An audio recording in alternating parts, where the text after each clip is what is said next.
等我嘎了，我也要带着藤校的录取通知书跟我进棺材。我看起来好像在逆袭，在变优秀，但其实都只是一场场迟来的高富，是我把一个又一个学历当作绷带缠在18岁的伤口上。当你那个上市集团私募基金 VP 的同学比你还勤奋，比你还聪明的时候，我就真的没招了。一封 offer 真的改变不了我是谁，它只会放大我原本就是谁。当你意识到终点并不存在的时候，你又该往哪里奔跑？大家好，我是瓜，一个音票打工人、心理教练和播客主播。如果你也正在一条别人都说对、别人都羡慕，但你自己却越走越怀疑的路上，你有可能会和我一样，慢慢发现这条路从一开始就不属于你。这件事情我是在从藤校辍学之后才敢承认的。那这个辍学是个怎么一回事儿呢？我在英国工作2年之后，靠我自己工作攒下来的钱，再加上花了差不多3个月的时间 DIY 申请，非常顺利的拿到了美国宾夕法尼亚大学 MCIT Online 项目的录取。我们同一个项目的校友包括但不限于缇娜黄，还有穿橘红色衣服的这位帅哥。先披个马甲，作为一个线上版本，它的录取门槛确实比线下版本会低一些，但是全程10门课的内容、作业以及考试全部都是一模一样的。当然这个不是重点，重点是我刚开学的时候，一进我们那个班级群的 Slack channel， 东边一个 Hi I'm from Yale， 西边一个 Hi I did my undergrad in Princeton。 Damn， 呱呱这辈子都能和普林斯顿的人在一个 Slack channel 里了，呱呱这辈子也是混出头了。但读了2个学期之后，还没有按照我的计划去宾大校园打个卡发一条朋友圈，我就水灵灵的辍学了。为什么呢？ Reason number one， 学不会呀。没想到咱们的第一个原因是如此的朴实无华哈。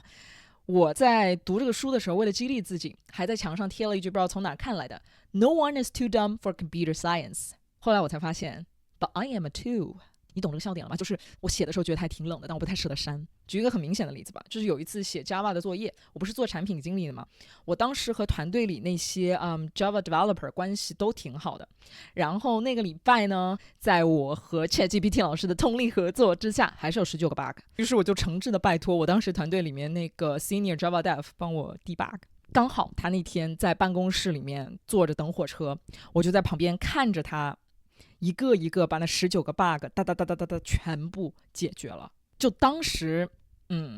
对我心灵的那种震撼啊，就那一刻，就那一天，我就意识到我永远也做不到像他这样，我没有这个能力，我没有这个耐心，我没有这个写好代码的命。但你知道最妙的是什么吗？学不好这门课这件事情，我不是开始学了才知道的。其实 MCIT 它在 Coursera 上面放了2门免费的小课，一门是讲 Java 的，一门是讲 Python 的，就是开头第1个学期里面他们最浅显的内容， Try it before you buy it 这种感觉。结果您猜怎么着？我当时连学那2门短课其实都是有一点吃力的。这个很能说明问题，因为 MCIT 在转码的项目里面难度绝对不算高的，甚至很多的学生都能够做到门门满级。但那个时候我觉得没关系，我以为我自己正式读起来一定会更刻苦更用心，我明知山有虎，我偏要90粮食精。这也不全是自信过了头，这种勤能补编程的坚定信念来自于我大学里面的信息课。当时我们只学了一门编程语言 VB Visual Basic 听起来挺有年代感的。然后第一次考试呢，一不小心考了个不及格。比不及格更糟糕的是，我的室友考了全班第1。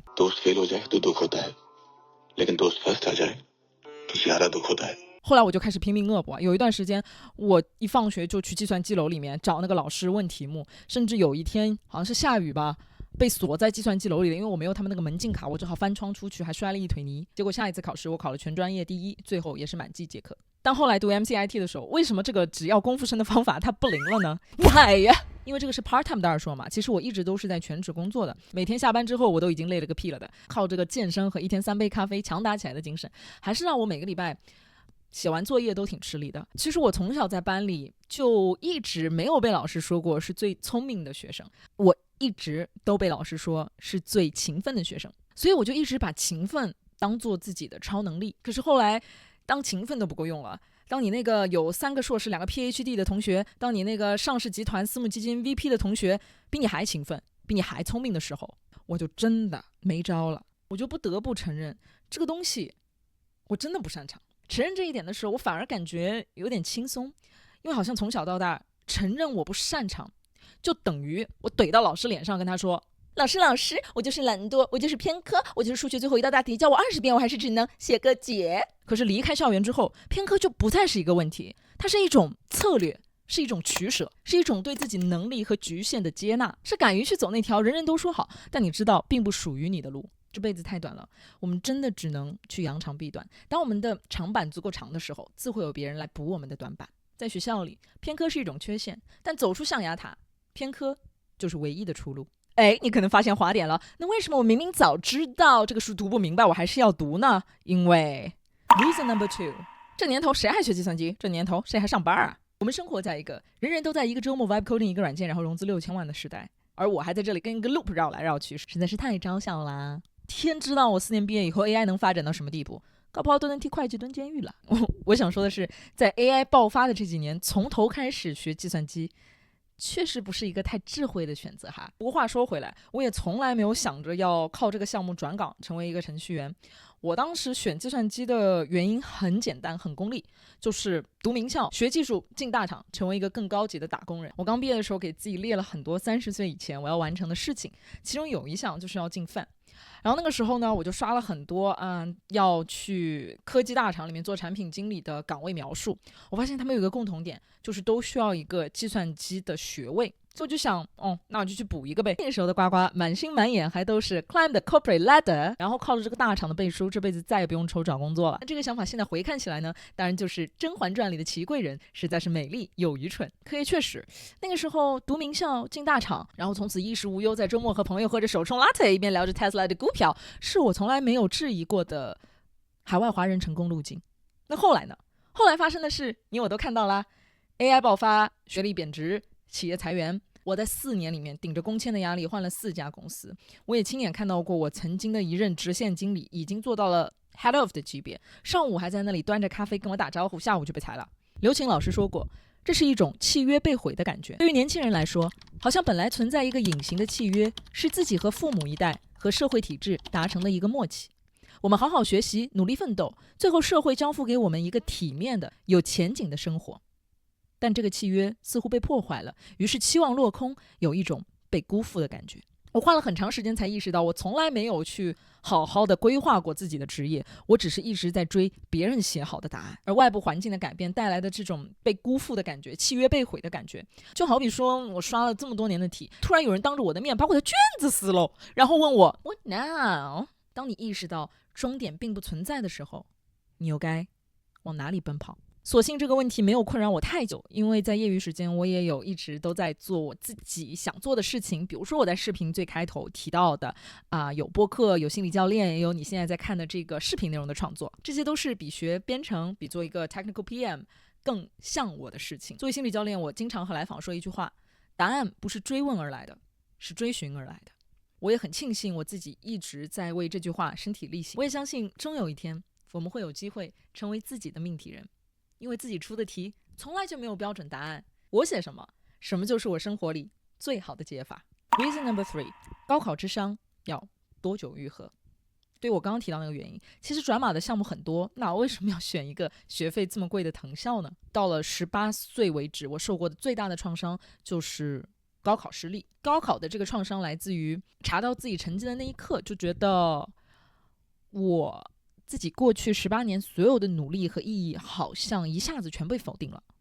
我曾经引以为傲的那个我是谁的身份，我是一个可能还不错的学生的身份，一下子就坍塌了。还有那种付出就会有回报的叙事，也不再变得可信了。具体一点说，可能从小到大，老师也好，家长也好，灌输给我们就是学生你的第一要务就是读书，就好像我前面18年的人生都是用来换一个足够好的学历。那如果我没有换到，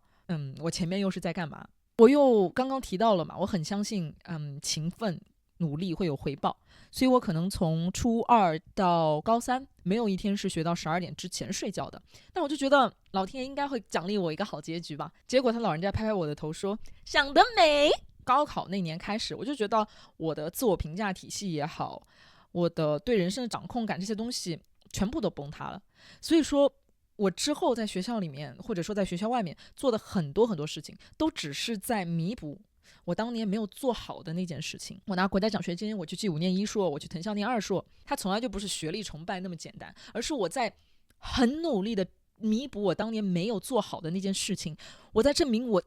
依然可以重新掌控我的人生，我在证明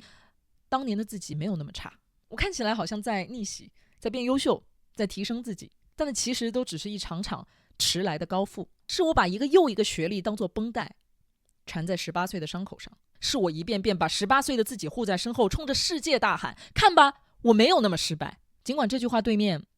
空无一人。 Reason number 4， 看起来努力但不用直面核心困难。其实在读这个2硕之前，我在领英里面应该大概已经有超过100个证书，从这个 Coursera 到 DataCamp 到 LinkedIn Learning 到 Google 到 edX， 应有尽有啊。这也是我当年申请的时候向 UPenn 证明我是如此热爱自学的一个关键证据。但后来我才发现，这其实是一种很高级的逃避。作为一个商科出身的产品经理，不懂技术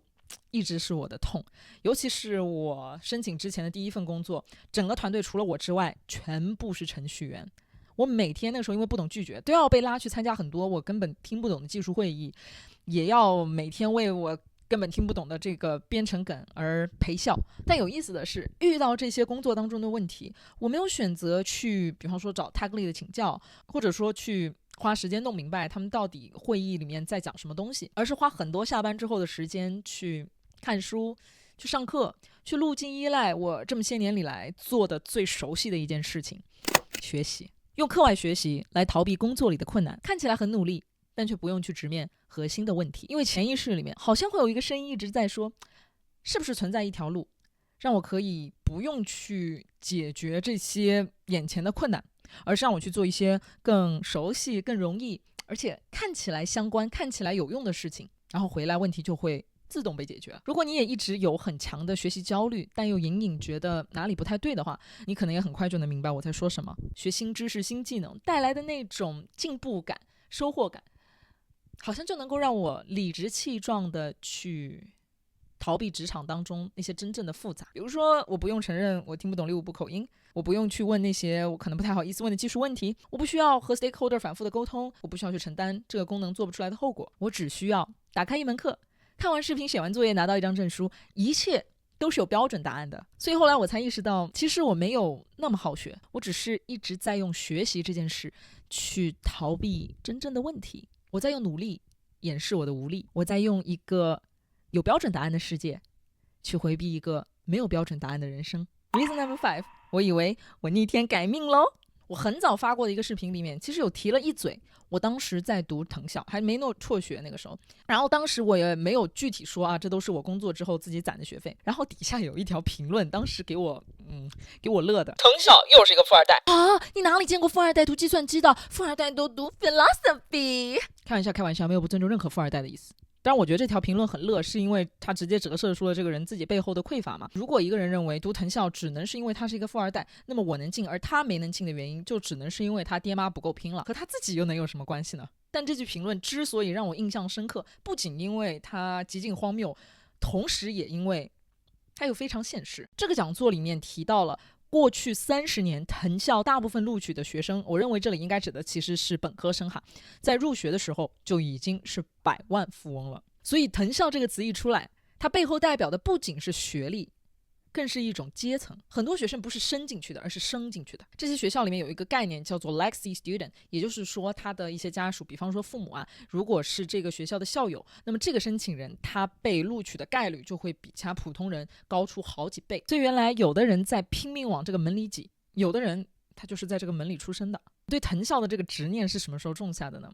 高中的时候啊，我们进去要社团面试嘛，当时我们学校有一个特别牛逼的社团叫做鲁迅文学社，我觉得我当时面试表现还可以，结果没录取我。但是我对他们的其中一个面试官，他们的社长印象非常深刻，她简直是一个女神一样的存在。她不仅是文学社社长，还是学生会主席，还非常的漂亮，是那种很清冷的漂亮，还经常代表学校去参加羽毛球那种省赛，知道吗？摘金摘银的。虽然他没要我了，但我还是一直很崇拜他。后来我进了学生会以后，听说他是准备去读藤校了，而且他当时好像还让我们学生会去帮他做藤校招生活动相关的宣传。我当时就手里拿着一叠厚厚的藤校的宣传资料，我当时就想，哇，原来我身边真的有人可以走到那个地方。所以后来当我收到藤校录取通知书的那一刻，曾经遥不可及的地方居然变得近在咫尺，和几十年前村里出一个大学生真的是没有什么差别的。等我嘎了，我也要带着藤校的录取通知书跟我进棺材。忽然之间，那个只能在电视上面看到的阶层，我好像也能够到了。我好像一下子变成了一个不一样的人，变成了和我那个很崇拜的学姐一样的人。可是这是真的吗？我呱呱就因为收到了一封邮件就突然升华了，就突然变成了一个不同的人吗？还是说第二天之后的每一天我都还是那个同样的早上起不来晚上不爱睡的做饭能够炸厨房的呱呱呢？原来一封 offer 真的改变不了我是谁，它只会放大我原本就是谁。原来我不是那么想变厉害，我只是不想让别人看出来我没有那么厉害。好像是命运跟我开了一个玩笑。很多年以后，我特别偶然的和那个学姐聊天，我说啊，你当年是去了藤校怎么怎么？她说没有啊，她当年最后就参加去高考，好像是去了人大。那次我们并没有聊很多，但是我好像相信这个学姐她现在一定过得挺好的，因为她的脸上还是和当年一样明媚、自信、笃定。而我也因为这一次的辍学，更加能够去看到自己的局限，能够去坚定我现在选择的方向。我也看到过去的伤口正在愈合，新的自我开始生长。我们走在不同的路上，但是都在走向自己的光。我是光，我们下个视频见。